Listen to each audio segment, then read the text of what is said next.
Let's now consider the generic characteristics of an adventure game such as this. So we've talked about point and click, we've talked about command terms, we've talked about how those command terms can be used with objects to interact. So, computer game interactivity. Interactivity means that you can interact, you can change, you can immerse yourself within the product. Computer games tend to be more immersive and intense form of interactivity than maybe a website or a traditional book, because quite often they'll tell a story or give you a puzzle or things to do or things to consider. The Secret of Monkey Island could, I suppose, be transferred into a book, into a reading book. However, the computer game offers more sort of interactive elements and animation than a simple reading book, and can offer problem solving.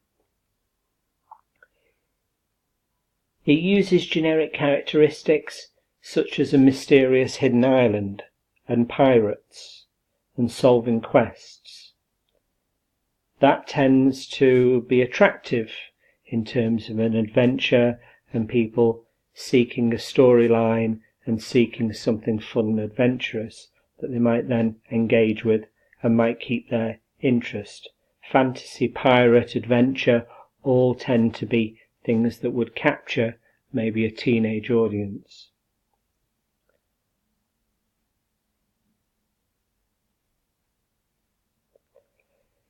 How has it developed? How has the genre changed over time? Well, you can do a little bit of research because the Monkey Island series changed quite a lot over time, and each of the different series, the interface and the graphics and the sound developed quite a lot over time, so that instead of it being text-based, there was narration. Some of the command terms changed, some of the graphics became less pixelated. There were video sequences and animation sequences, lots more cut sequences, and the music became more complex, and some of the interactivity became more complex. Do some research to see how the genre changed over time with the other games that were in the series.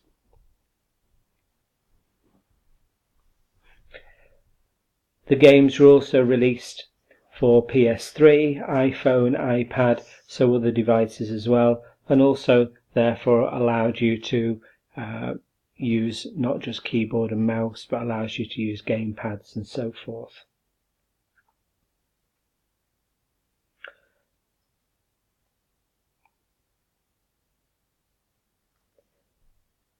Repetition and difference. The conventions that kept the same throughout were the adventure, the idea of it being an adventure, so that never changed, and quite a lot of the themes never changed. The main character, Guybrush Threepwood, never really changed, and the pirate theme was maintained throughout. The idea of point and click gameplay throughout was always common right through the games, so even though the games were released for newer devices like PlayStation and iPhone, then the idea of it being a point and click adventure never really changed. It never became another genre. It never became something like a combat game in that respect. It stayed the same throughout, and they built on the base of it being an adventure game, point and click, and that's what the audience wanted, and so they just developed that and developed the storyline through later versions of the game.